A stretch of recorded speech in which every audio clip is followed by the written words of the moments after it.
Hace mucho tiempo, en las remotas montañas de un reino muy lejano, un malvado dragón despertó tras 100 largos años de letargo. El rey convocó a todos los caballeros y les pidió que rápidamente fueran a la guarida del dragón y acabaran con él allí antes de que trajera su ruina y su fuego.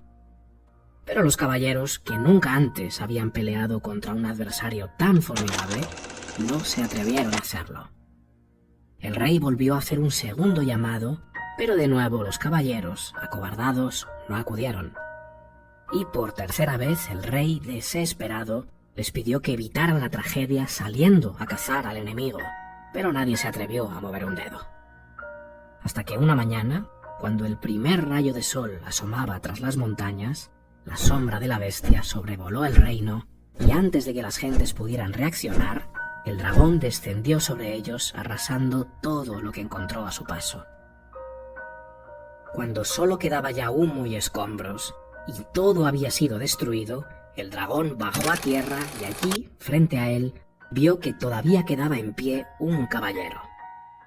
El joven estaba tan asustado que le faltaba el oxígeno, sus dientes castañeaban, apenas se tenía en pie y el corazón se le salía del pecho.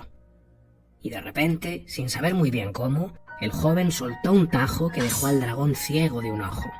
Y de nuevo, dominado por un poder desconocido, le dio otro espadazo que le amputó la garra derecha, e inmediatamente después su brazo volvió a moverse solo, y esta vez el golpe rajó la garganta del dragón, dejándolo herido de muerte.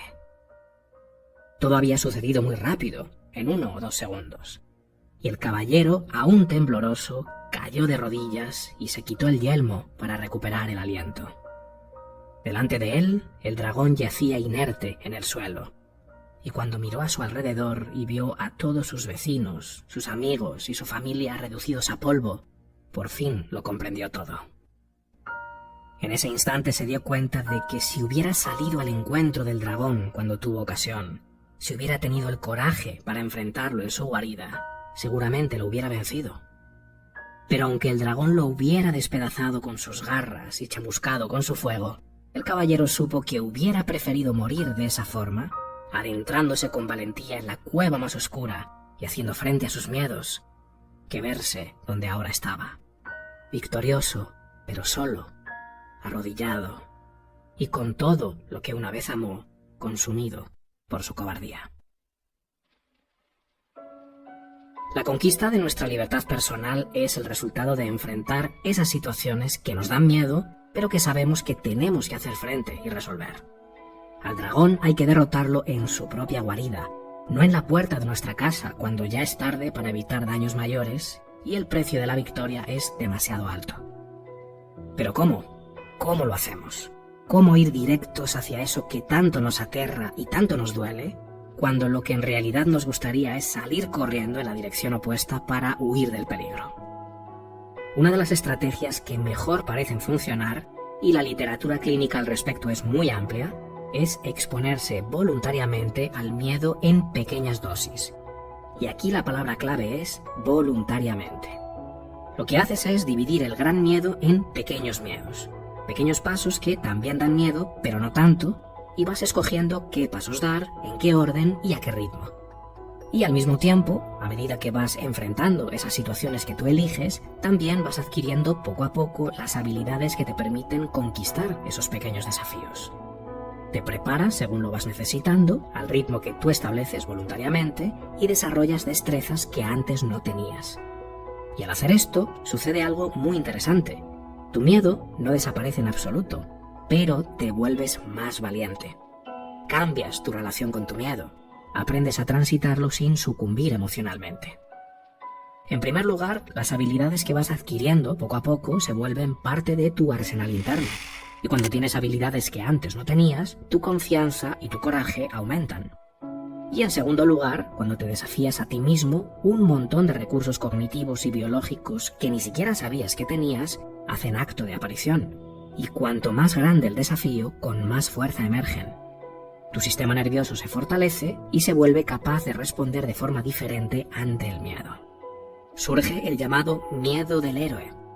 Sabes que el dragón te puede despedazar, sabes que posiblemente tus opciones de vencerlo sean mínimas, y tienes miedo tanto como antes, pero igualmente haces lo que sabes que tienes que hacer porque eres consciente de que te corresponde hacerlo en pos de lo que consideras valioso y significativo en tu vida. Aunque el peligro es extremo, sabes que es mucho más dañino quedarte en casa como un cobarde esperando a que el dragón venga a devorarte. Quedarte de brazos cruzados, además de que solo lo empeora todo, te lleva a despreciarte secretamente por haber elegido vivir de esa forma, así que actúas a pesar de tu miedo. Hay una aceptación del miedo, un saber convivir con él y un no dejarse dominar por el miedo.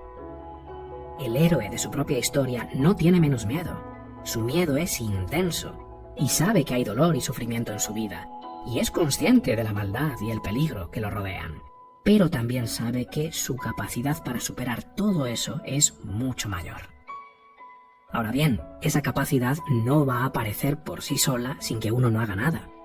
La única forma de permitir que emerja es desafiarse a uno mismo, y eso lo logramos haciéndole frente a esa oscuridad que nos acecha y nos aterra.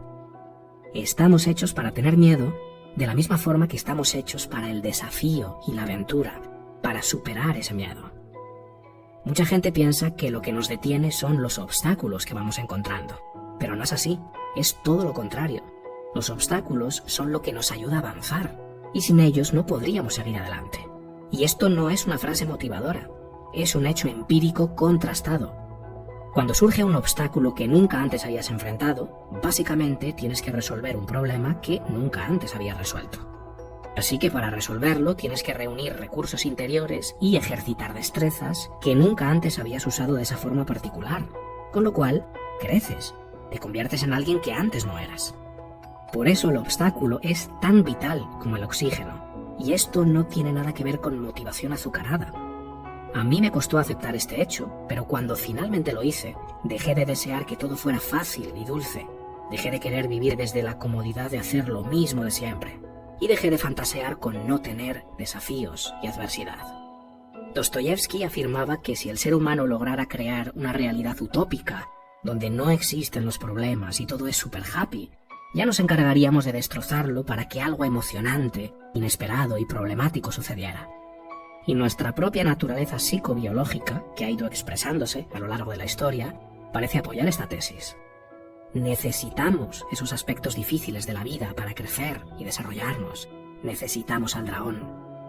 Y claro que da miedo pensar que la adversidad va a golpearnos tarde o temprano. Desde luego que el miedo está ahí. Pero no es lo único que está ahí. Hay algo más. Algo que desconocemos y que todos podemos descubrir cuando le hagamos frente al temible dragón que nos acecha. Espero que este vídeo te haya gustado. Si es así, no te olvides de dejarme un buen me gusta y suscribirte y activar la campanita para que YouTube te avise cada vez que suba nuevos vídeos.